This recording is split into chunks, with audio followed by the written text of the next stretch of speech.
In the summer of 1871, the quiet town of Ashbourne, nestled deep within the rolling hills of New England, became the stage for a tale that would haunt its people for generations.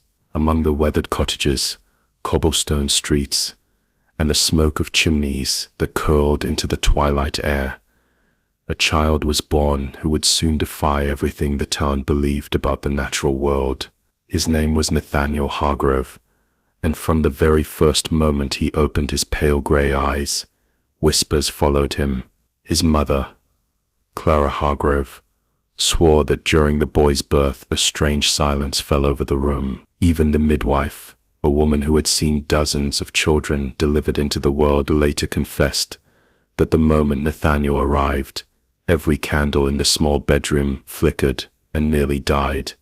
Though no draft touched the air, the women exchanged frightened glances, but Clara, exhausted and delirious, held her son close, whispering promises of safety.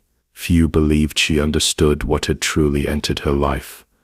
As Nathaniel grew, the signs became harder to ignore. By the time he was 3, he was speaking in full sentences that carried an uncanny weight, often describing events that had not yet happened. On one stormy night, he looked up at his father, Thomas, and said in a calm, unwavering tone, "The barn will burn before morning." Thomas laughed it off. Yet when dawn came, the barn stood blackened and ruined, struck by lightning no one had seen in the night. The townspeople soon took notice. Neighbors came with both awe and unease, asking Nathaniel questions they dared not speak aloud to anyone else. Could he find a lost trinket? Did he know when the rains would come?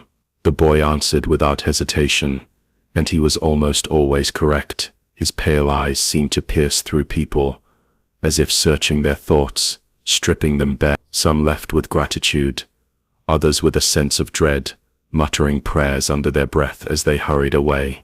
Clara did her best to shelter him, insisting he was simply a gifted child.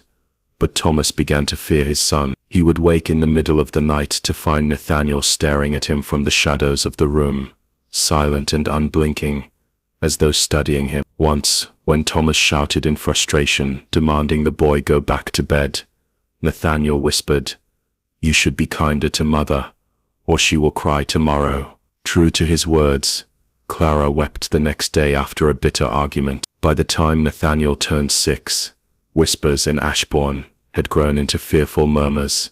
Some said he was touched by God. Others swore he was cursed. The local pastor warned Clara gently that such a child should not be paraded around, for people could be cruel in their superstition. But Clara, with a mother's stubborn devotion, refused to see her son as anything other than extraordinary. She believed that science, which was rapidly advancing in those years, might one day explain his peculiarities. It was not long before word of Nathaniel's uncanny abilities reached beyond Ashbourne. A traveling physician, Dr. Arcott, intrigued by the tales, arrived in town to see the child for himself. Skeptical but curious, he spent hours observing Nathaniel, asking him questions in Latin, and testing his knowledge of the natural world. To his astonishment, the boy responded fluently, though no one in Ashbourne had ever taught him such things. When asked where he had learned it, Nathaniel simply smiled and said, "I've always known." Dr. Arcott recorded his findings and sent letters to colleagues in Boston, proclaiming the child a marvel of nature, perhaps even a key to unlocking the mysteries of the human mind. But while the doctor saw promise, the townspeople saw danger.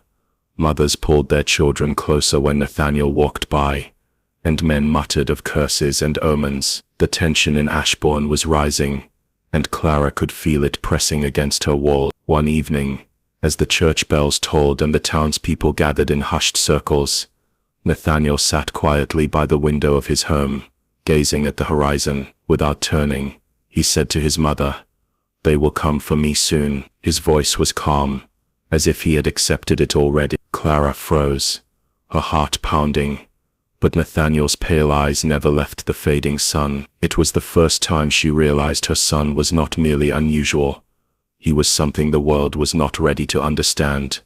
Clara could not sleep that night. Nathaniel's words echoed in her mind, settling over her like a storm cloud that refused to break. They will come for me soon. She had tried to brush it aside, tried to tell herself that it was only a child's imagination, but she had learned enough in the past 6 years to know her son's words were never careless, never unfounded. They always bore weight, and they always came to pass. The next day she noticed the shift immediately. Neighbors who once offered polite nods now crossed the street to avoid her. Children who used to wave shyly from behind fences now hid behind their mother's skirts. Even Thomas, her husband, seemed more distant, watching Nathaniel with suspicion that he no longer cared to hide. Clara felt it deep within her bones. Nathaniel was right. The tide was turning against him. It was Dr. Arcott who stirred the pot further. His fascination with the boy had grown into an obsession. He visited their home daily, scribbling endless notes in his worn leather journal. He brought strange instruments, holding them against Nathaniel's head, checking his pulse, shining light into his eyes. Nathaniel endured the examinations silently, though Clara noticed how his hands clenched into fists whenever the doctor was near. One evening, after Arcott had left, Nathaniel whispered to her, "He doesn't want to study me, he wants to own me." The way he said it sent a shiver through her, though she forced herself to smile and hush him. But she began to notice things. Arcott spoke less of studying Nathaniel and more of taking him to Boston, where greater minds could analyze him. He spoke of institutions, of laboratories, of progress. He told Thomas, who had grown more uneasy with the boy's presence, that Nathaniel might be the key to scientific breakthroughs that could bring fame, fortune, and recognition. Clara watched the greed flicker in her husband's eyes, and her fear deepened. As the weeks passed, Nathaniel's behavior grew stranger still. He had always been quiet, observant, but now he seemed to be waiting for something. At times Clara would find him standing at the edge of their small yard, staring into the woods, as if listening to voices no one else could hear. At night she would wake to find him, sitting upright in bed, eyes wide open, murmuring words in languages she didn't understand. Once she swore she heard him whispering to someone, though when she entered the room, he was alone. The townspeople's whispers turned into sharp accusation. Rumors spread that crops failed near the Hargrove property, that livestock grew restless when Nathaniel was near. A woman claimed she had seen the boy's eyes glowing in the moonlight. A group of men confronted Thomas outside the tavern, demanding that he do something before the boy's curse spread further. Thomas came home that night smelling of ale, his face pale, his voice trembling as he told Clara,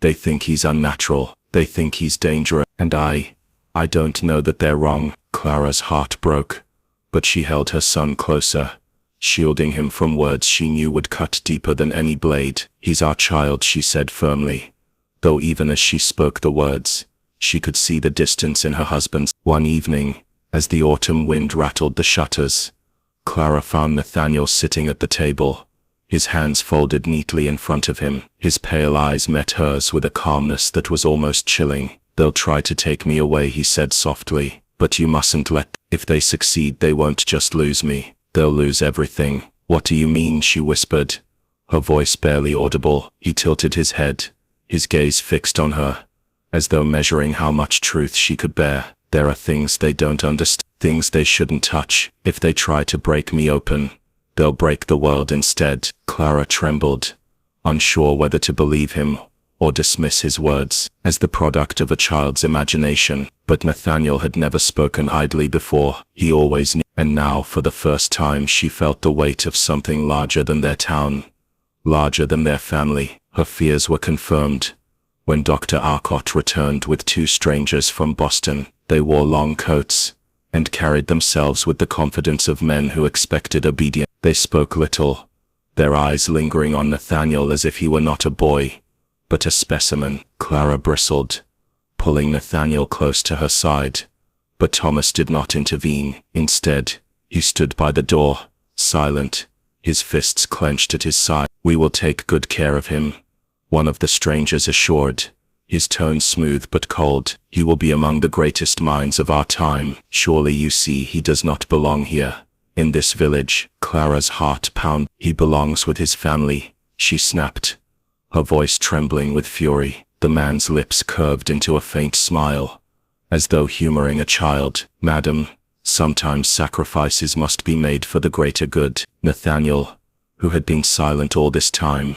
finally spoke. His voice was calm, yet it carried a weight that made the room fall still. "You won't succeed. If you take me, the world will pay a price you cannot imagine." She saw it again, that unshakable certainty in her son's eyes, the same certainty that had predicted the barn fire, the same certainty that had whispered of their neighbors turning against him. When the men left that night, promising to return, Clara knew the moment she had been dreading had arrived. The walls of Ashbourne were closing in. The neighbors feared him, the scientists coveted him, and even Thomas, his own father, wavered between doubt and betrayal. That night, as the wind howled outside, and the house groaned under its weight, Nathaniel climbed into his mother's lap. He looked up at her, his pale eyes reflecting the dim firelight, and whispered, "They're going to try soon. When they do, you must choose. Protect me, or let them take me. Either way, nothing will ever be the same." The morning came heavy with fog, a dense curtain that clung to the earth and muffled every sound. Clara woke to the uneasy stillness, her chest tight with dread. She found Nathaniel already awake, sitting at the kitchen table with his small hands folded, waiting. He looked at her with those pale, unwavering eyes and said simply, "They're on their way." She didn't ask who. She didn't need to. By midday the knock came. It was not polite, nor tentative. It was the kind of knock that declared authority. Clara froze where she stood, her hands damp with flour from the bread she had been kneading. Thomas opened the door, and there they were. Dr. Alcott, flanked by the two strangers from Boston. Their fine coats looked out of place in the rustic frame of the Hargrove home, but their presence carried a weight that made Clara feel her walls were crumbling. "We've arranged everything," Alcott said briskly, brushing past Thomas as though he owned the place. "There's a carriage waiting. The boy must come with us." Clara's throat tightened. She stepped between them and Nathaniel, her body tense, her voice sharp. "He is not going anywhere." One of the strangers fixed her with a cold stare. "Madam, I understand your concern, but your son is a marvel, one that must be examined for the benefit of mankind. To keep him here is not only selfish, it is dangerous." "Dangerous?" Clara hissed. "He is a child, not an experiment."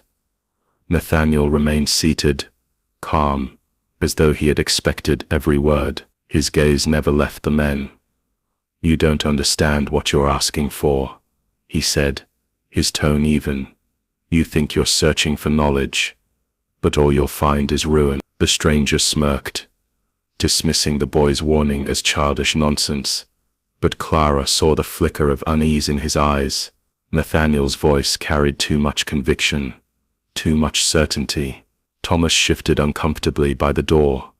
His jaw was tight, his eyes avoiding Clara's. Finally, he spoke, his voice low but firm. "Maybe it's for the best. Maybe he doesn't belong here.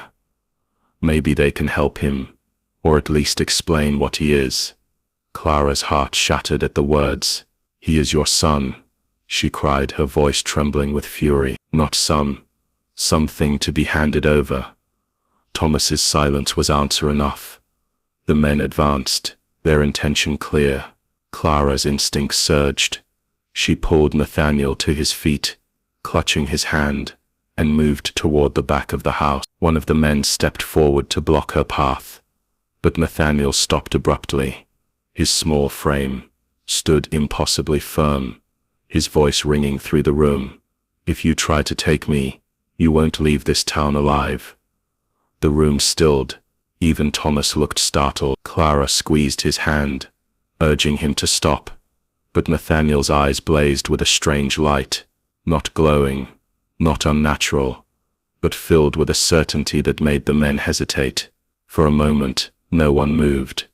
Then Dr. Alcott's voice cut through the silence, tight with irritation. "Enough. He's a boy, Clara. Nothing more. You're letting superstition blind you. He motioned to the men. Take him. Before they could act, the front door creaked open again, and a cluster of townsfolk appeared behind it. Clara's stomach dropped. There were half a dozen men, neighbors, farmers in the pasture, faces grim, eyes burning with suspicion. The fog still curled around them, making them look like phantoms. We heard the boy was leaving, one of them said darkly. Not before we have our say. The room erupted into chaos. Clara clutched Nathaniel close, shielding him as voices rose. Accusations hurled through the cramped space. He's cursed, shouted one man. He's a danger to us all, cried another. The pastor, pale and trembling, held up his hands, urging restraint, but even his voice carried no authority in the swell of anger. Nathaniel stood still, unnervingly calm, amid the storm. His pale eyes swept the room, taking in each face, each frantic movement. When he finally spoke, his words cut through the noise like a blade. You can't stop what's coming. You can't save yourselves by hurting me. The crowd fell into uneasy silence. The boy's words hung heavy, and Clara could feel the tension thickening, twisting the air around them. Some men looked away, guilt flickering across their features, but others tightened their fists, their fear feeding their rage. Dr. Alcott stepped forward, desperate to regain control. Listen to me. He's not cursed. He's extraordinary. Science, one of the townsmen barked. You mean to profit from him while we suffer?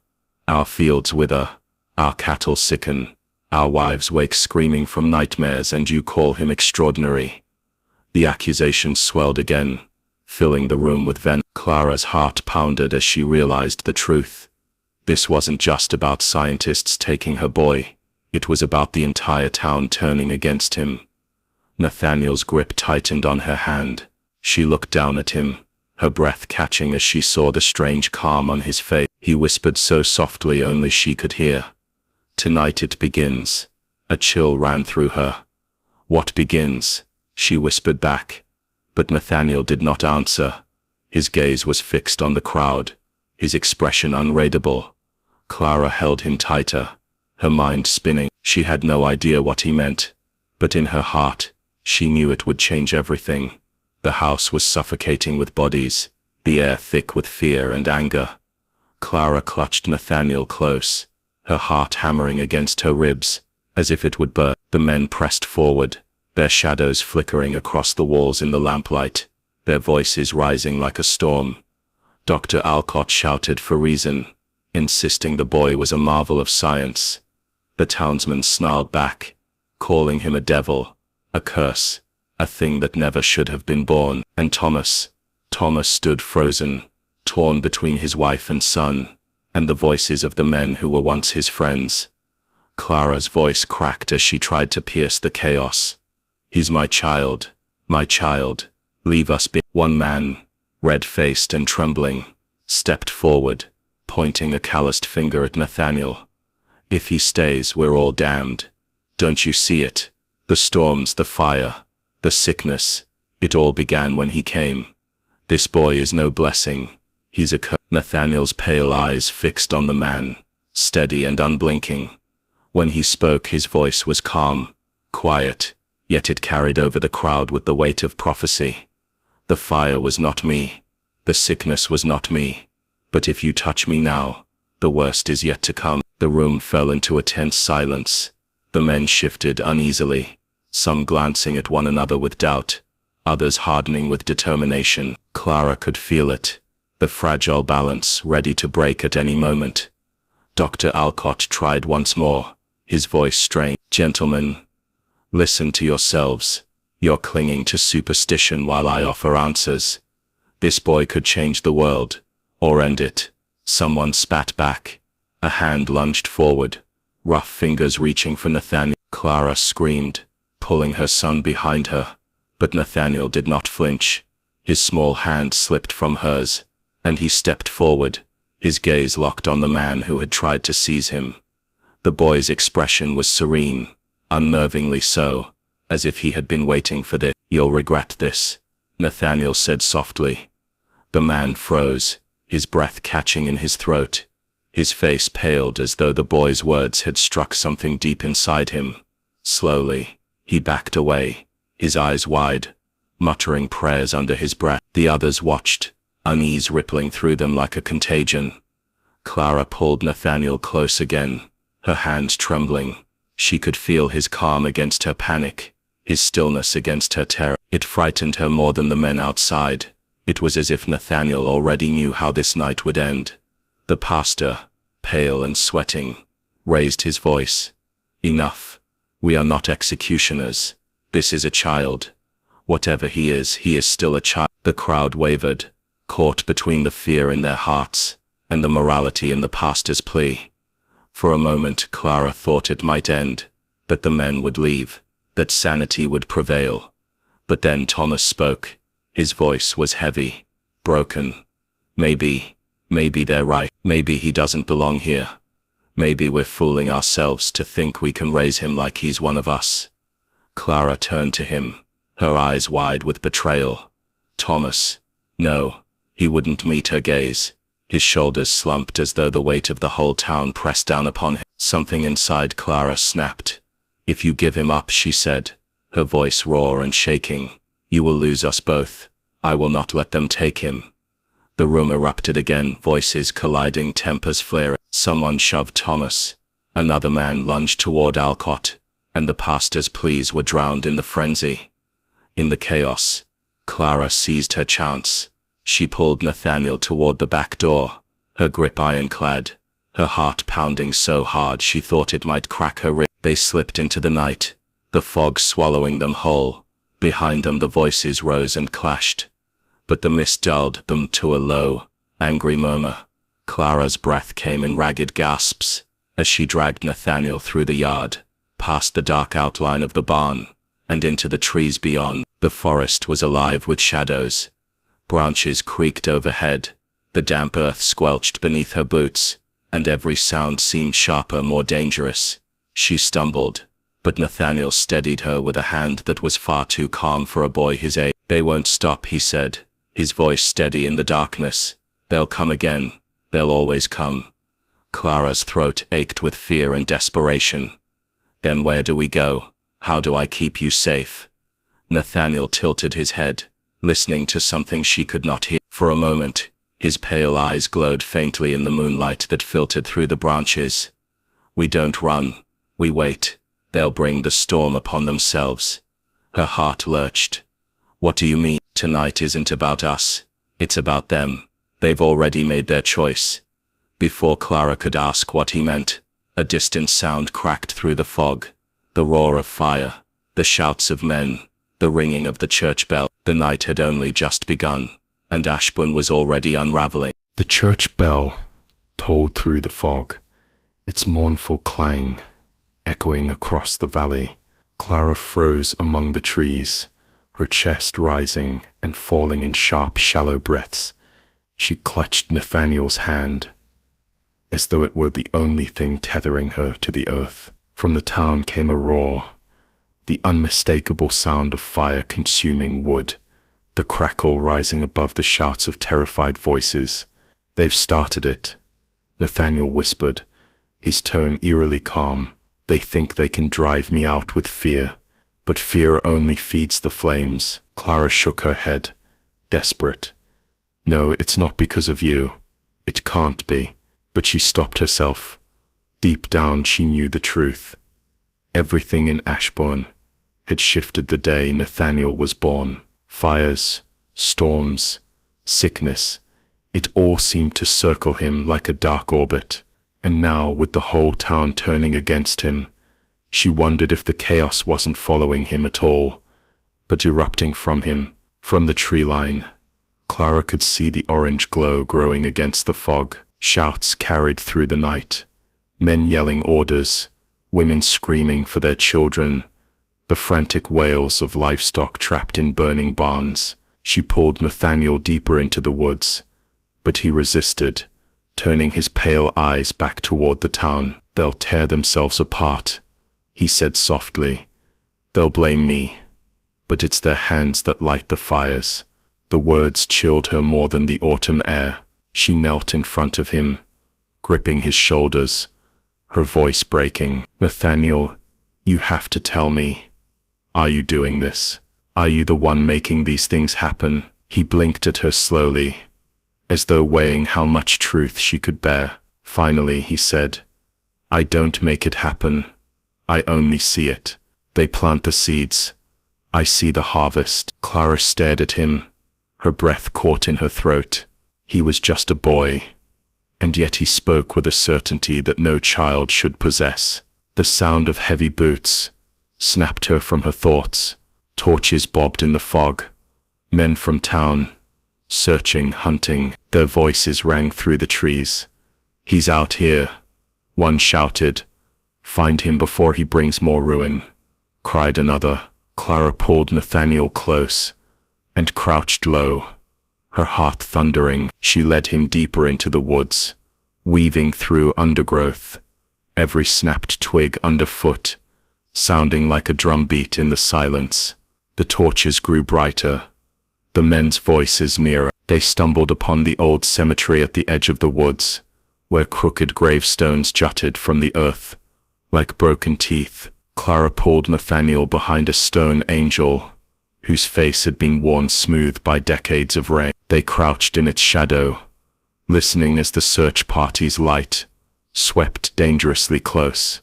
For a moment Clara thought they were safe, but then Nathaniel stood, slipping from her grasp. His small figure stepped into the open, pale eyes fixed on the approaching torches. "No," Clara hissed, reaching for him, but he was already beyond her touch. The men froze as they spotted him. Their torches flared, lighting his face in a flickering glow. He looked otherworldly, standing still among the graves, his calm at odds with the chaos consuming the town. "There he is," one man shouted, lifting his torch higher. "The devil child." But before anyone could move, Nathaniel spoke, his voice steady and carrying unnaturally clear through the fog. "You'll burn it all down. You'll lose your homes, your families, your lives, and still you'll blame me. But it's your hatred that destroys you, not me." The men faltered. Some lowered their torches, their faces uneasy. But one man, a burly farmer with rage in his eyes, broke the hesitation. He lunged forward, torch raised high. Clara's scream tore through the night. Before the man could reach him, the wind surged with violent force, ripping the torch from his hand and scattering embers into the air. The fire caught on the dry grass, leaping hungrily, and within seconds the cemetery glowed with orange tongues of flame. The men stumbled back, shouting in terror as the blaze spread unnaturally fast, as though it were driven by something more than mere wind. Nathaniel didn't move. He stood still, his eyes reflecting the fire, his expression unreadable. The men turned and fled, their shouts dissolving into the fog, leaving Clara and her son alone amid the rising flames. Clara ran to him, grabbing his shoulders, shaking him. "Nathaniel, we have to go now." He looked up at her with that same calm, that eerie certainty. "It's only the beginning, Mother. The fire is just the first. They won't stop until it consumes them all." Tears blurred her vision as she dragged him from the cemetery, away from the flames, deeper into the wood. Behind them, Ashbourne's cries rose louder, a town unraveling by its own hand. And for the first time, Clara felt the full weight of what Nathaniel had been warning her all along. This wasn't about one boy. This was about the doom of everyone who refused to understand him. The forest swallowed them, branches clawing at Clara's dress, as she stumbled onward with Nathaniel in tow. The glow of fire behind them painted the fog a deep, hellish orange. Ashbourne's cries carried through the night, shouts, sobs, the frantic clang of the church bell rung without rhythm. Clara's lungs burned with every breath, but she didn't stop. She couldn't.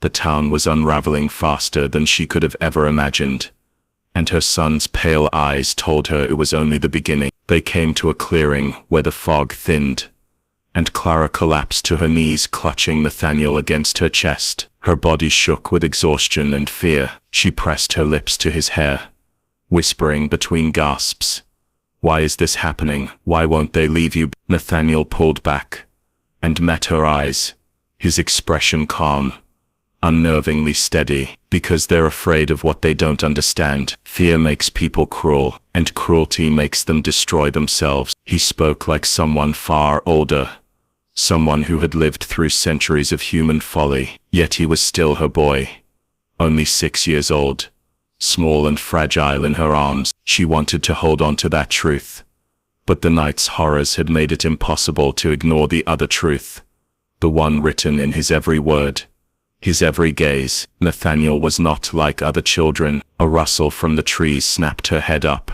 Torchlight flickered once more through the fog. The voices were closer now, men calling to each other, their tones sharp with fury. Clara scrambled to her feet, pulling Nathaniel behind her, but before she could flee again, a figure stepped into the clearing. Dr. Alk. His fine coat was dirtied, his hair disheveled, but his eyes burned with determination. Behind him, Thomas appeared, his face pale, his jaw clenched, and behind Thomas trailed 2 of the townsmen who hadn't fled with the others. "Clara," Alcott said firmly, though his voice trembled with urgency, "this madness has gone far enough. Hand him over.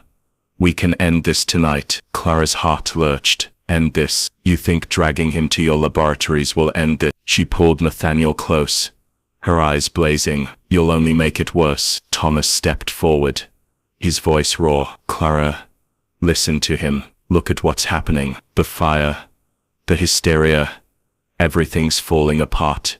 Because of him. Maybe the doctor's right. Maybe taking him away is the only way to save what's left." Clara turned to her husband, disbelief cutting into her like a knife. "Save what's left? Thomas, that's your son, our son, and you would hand him over to be dissected like an animal." Thomas's gaze wavered, but his silence said more than any words could. Nathaniel broke free from Clara's grip and stepped forward, his pale eyes locking onto Alcott's. "You don't want to understand me," he said quietly. "You want to control me, but if you try, you'll break yourselves first." Alcott's lips pressed into a thin line. "I will not be threatened by a child. You're an anomaly, boy, a miracle of nature, and I intend to see just how far your abilities go." The 2 townsmen behind him muttered prayers, their knuckles white around the torches they carried. They looked at Nathaniel with the same fear the others had shown, a fear that was teetering on the edge of violence. Clara's heart raced. She spread her arms in front of her son, her voice breaking. "Stay back. If you try to touch him, I swear I'll." But Nathaniel's hand rested gently on her arm. "Don't," he whispered. "This isn't your fight." Then he looked at the men, his small figure illuminated by the trembling torchlight. His voice carried through the clearing, calm yet thunderous, as though the night itself listened. "You still don't understand. I am not your enemy. But if you force this choice, you'll burn everything you've ever loved." The men shifted uneasily. One of them lowered his torch, his eyes darting nervously between Alcott and Nathaniel, but the other, red-faced and trembling with rage, shouted, "Enough of this devil's tongue." He lunged forward, torch swinging. Clara screamed, but the moment the flame came close, a sudden gale tore through the clearing, ripping the torch from the man's hand and sending sparks into the air. The fire caught in the dry leaves, spreading instantly. The men stumbled back in terror, the flames rising too fast, too wild to be natural. Alcott shielded his face, shouting above the roar, "Do you see? This is exactly why he must be taken. He's dangerous, unstable." But Clara wasn't looking at Alcott. She was looking at Nathaniel. Her son stood perfectly still, his pale eyes reflecting the inferno, his expression unreadable. He had not moved, had not lifted a finger, yet the world around him bent to his presence. Thomas fell to his knees, his voice hoarse with despair. "God help us. What is he?" Clara pulled Nathaniel back into her arms, clutching him desperately. Her tears fell hot against his cool skin. "He's my son," she whispered fiercely. "No matter what he is, he's my son." The fire raged higher, the trees groaning as flames devoured their branches. Alcott staggered forward, his face twisted with desperation. "Clara, don't you see? Keeping him with you will only destroy you. Give him to me, and maybe, just maybe, we can prevent what's coming." Nathaniel turned his gaze on his mother then, his small hand resting over hers. His voice was calm, but it carried the weight of inevitability. "You have to choose, Mother. Protect me, or let them take me. Either way, this night will end in flames." The fire roared louder, surrounding them, the world reduced to smoke and shadow. And Clara knew this was the moment her son had warned her of. The fire closed in on all sides, a wall of orange swallowing the clearing, as if the forest itself had decided to judge them. The heat pressed against Clara's skin, choking the breath from her lungs, but all she felt was the pounding of her heart, the weight of her son's words lingering in her ears. She could barely see through the smoke, but Nathaniel's pale eyes cut through it like lanterns. He waited for her choice, calm.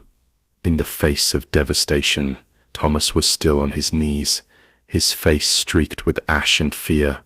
His hands shook as he reached for Clara, his voice cracking. "Clara, please, if we keep him, they'll never stop coming. Look around you. The town is gone. The people are lost. He's tearing everything apart." Clara wanted to scream at him, to tell him that Nathaniel was not to blame, but the words stuck in her throat. Around them, men shouted in the distance, voices breaking through the inferno, as more of Ashbourne's townsfolk pushed into the forest, their torches flaring like desperate stars, and at their front, Clara could just make out the figure of Reverend Pritchard, his arms raised, his booming voice cutting through the chaos like the final judgment. "Deliver the child, Clara, deliver him, and the Lord may yet forgive what has been unleashed." The others echoed his cry, their words tangled in smoke and fury. To them, Nathaniel was no longer a boy. They saw him as a curse, a monster cloaked in a child's skin. Clara pressed him tighter against her chest, trembling. Alcott forced himself through the heat, his eyes wild. "Clara, this is your chance to end it. Hand him over to me. I can protect him. I can study him, learn from him, keep him away from their hatred. You'll lose him either way, but with me at least there's hope he survives." Nathaniel didn't flinch. His voice was soft, steady. "They'll never stop, Mother. Whether it's him, or the Reverend, or the next man who comes with fire in his hands, they'll always see me as something to fear. You can give me away, but it won't change what I am." Clara's vision blurred with tears. Every instinct in her screamed to run, to hide him, to fight for him with tooth and nail, until her last breath. But behind her, Thomas's broken voice cut through the roar of the fire. "Clara, if you love him, maybe the only way is to let him go. Maybe this is mercy." She turned on him, her face twisted with grief. "Mercy? You call this mercy? You would give our son to be caged like an animal, to be feared, prodded, broken. He's a child, Thomas. He's our child." Thomas's eyes fell, shame carving lines into his face, but he didn't answer. For a long moment, everything seemed suspended. The fire crackled, the mob's shouts grew nearer. The doctor stood trembling with expectation, and Nathaniel simply watched his mother, his expression unreadable.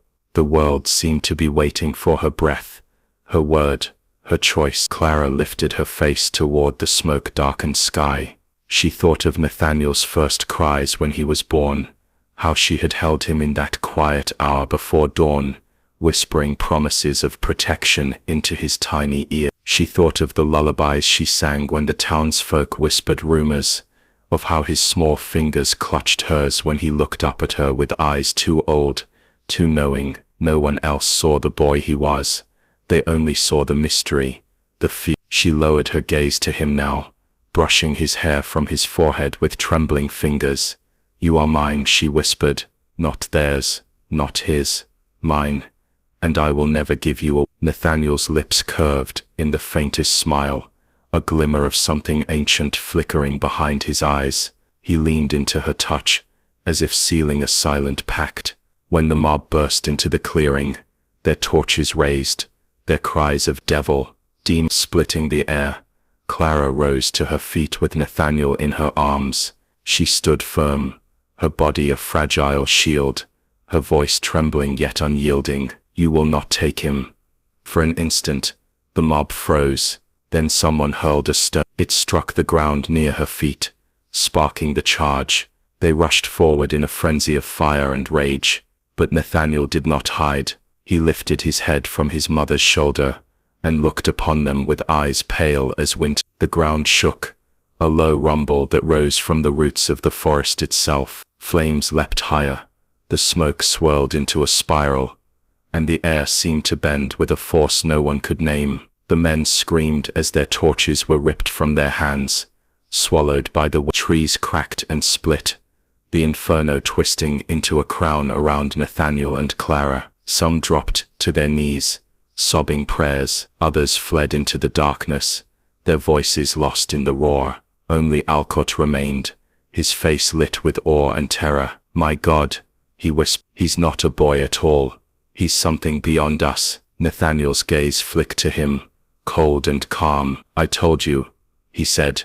"Fear makes people cruel, and cruelty makes them destroy themselves." The fire surged outward, racing into the forest, devouring everything in its path. Ashbourne was already gone, its people scattered, its homes nothing but cinders. The screams of the mob faded into the night, until only the crackle of fire and the ragged sound of Clara's breath remained. She clutched her son, her tears wet against his hair. "What will happen?" she whispered.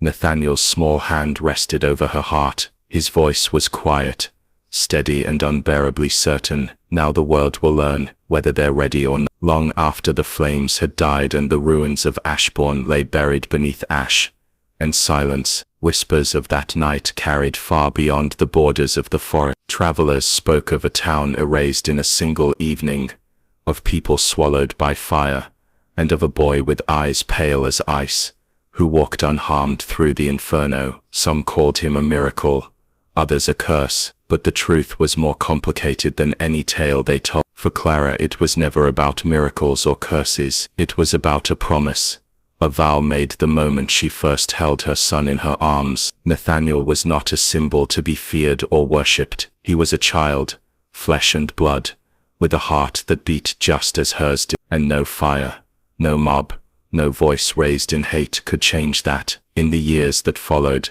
the boy and his mother vanished into obscurity, their path unknown. Some swore they saw them on quiet roads, passing like shadows at dawn. Others believed they had crossed oceans, seeking a place where fear could not follow. Wherever they went, their story remained, a reminder of what fear can destroy, and what love will endure. In the ruins of Ashbourne, no graves were marked, no bodies laid to rest. Only silence remains, broken, on certain nights, by the faint echo of a child's laughter, carried on the wind, haunting and eternal.